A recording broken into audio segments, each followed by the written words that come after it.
Indian dental এছ'চিয়েশ্যনৰ Assam ৰাজ্যিক শাখাৰ 55 সংখ্যক বাৰ্ষিক দন্ত সন্মিলনখনি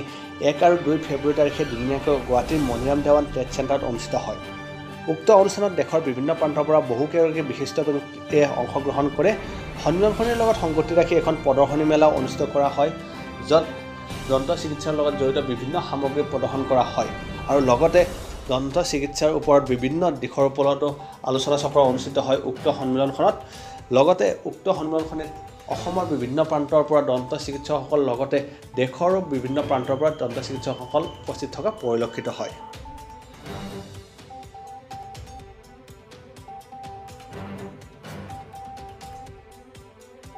The President of Indian Dental Association Assam State Branch আমি এবাৰ 55th এইটো IDA আমি কনফাৰেন্স পাতিছোঁ এনুৱেল কনফাৰেন্স যে হয় আমাৰ ये बहुत गेस्ट আহিছে और আমাৰ ये ভালকে ট্ৰেড হৈছে সাইন্টিফিক ট্ৰেড যে হয় बहुत লেকচাৰ भी হৈছে পুৰা ইণ্ডিয়া পৰা আহিছে বম্বে দিল্লী ভালকে ট্ৰেড হৈছে और মোৰ লগত আমাৰ ये सेक्रेटरी আছে doctor Pradip Talukdar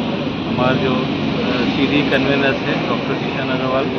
doctor Yogesh Barman secretary conference doctor Rupam Choudhury from the lower Assam branch and हमारा दिम्बेश्वर कलिता हमें सब मिली गोट खाइছো और हमें बहुत डेलिगेट হৈছে ভাৰতীয় দন্ত চিকিৎসা সন্থাৰ অসম শাখাৰ আমাৰ 55th এনুৱেল কনফাৰেন্স যোৱাকালিৰ পৰা ইয়াত মণিৰাম দেৱানত আৰম্ভ হৈছে আৰু আমাৰ এই ভাৰতীয় দন্ত চিকিৎসা সন্থাৰ অসম শাখাটো 1969 চনতে আৰম্ভ হৈছিল আৰু তাৰ সেই বছৰ